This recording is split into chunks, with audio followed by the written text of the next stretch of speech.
Modeling Dynamic Surface Ocean Currents. Here we present animations of sea surface temperatures produced by a high-resolution climate model developed at NOAA's Geophysical Fluid Dynamics Laboratory in Princeton, New Jersey. All the images that you will see were simulated spontaneously by the ocean model component of a global climate model. No ocean observations of any kind, not satellites nor measurements made at sea, were used by the model when generating the data visualized in these animations.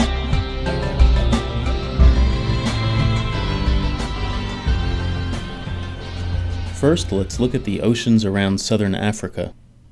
In the Indian Ocean, warm and relatively salty waters flow southward along the east coast of Africa until they reach the southern tip of the continent.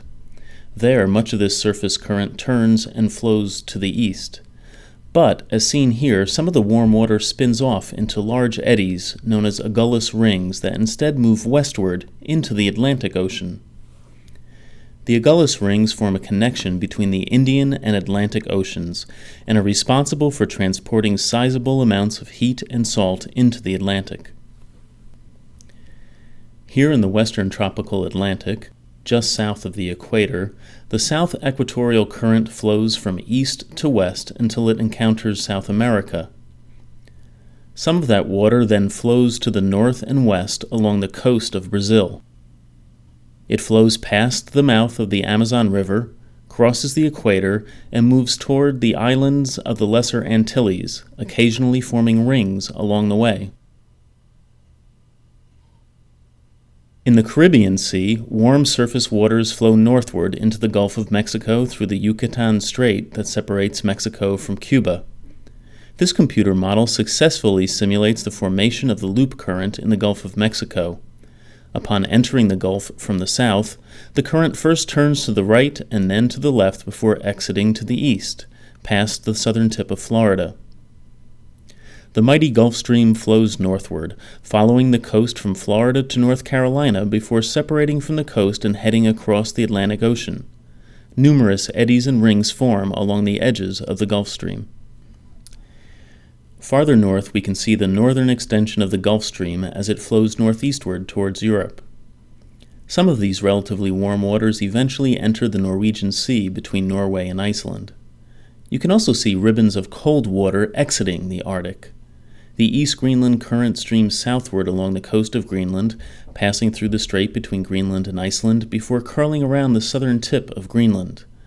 There, the surface waters circulate counterclockwise around the perimeter of the Labrador Sea. Let's turn our focus to the eastern tropical Pacific Ocean. This is the region where, every few years, unusually warm water appears at the sea surface as part of a phenomenon known as El Niño. The effects of El Niño extend well beyond the eastern tropical Pacific. For example, it's associated with drought in Indonesia and northern Australia, and with wetter than normal winters in the southern U.S. Finally, in the western Pacific, we see the Kuroshio Current as it flows past Japan. As is the case for its Atlantic counterpart, the Gulf Stream, the Kuroshio Current sheds many large eddies and rings. They begin forming as meanders that develop along the edges of the current and then break off to form closed circulations.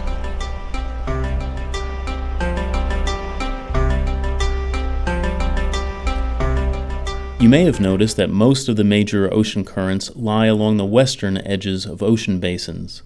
Their location is largely determined by the daily rotation of the Earth. These currents are responsible for moving large amounts of heat from tropical latitudes towards the poles, and thus play an important role in the global climate system. Computer models, like the one from which these animations were derived, are powerful tools used to investigate the three-dimensional ocean circulation and the role of the oceans in influencing our planet's climate.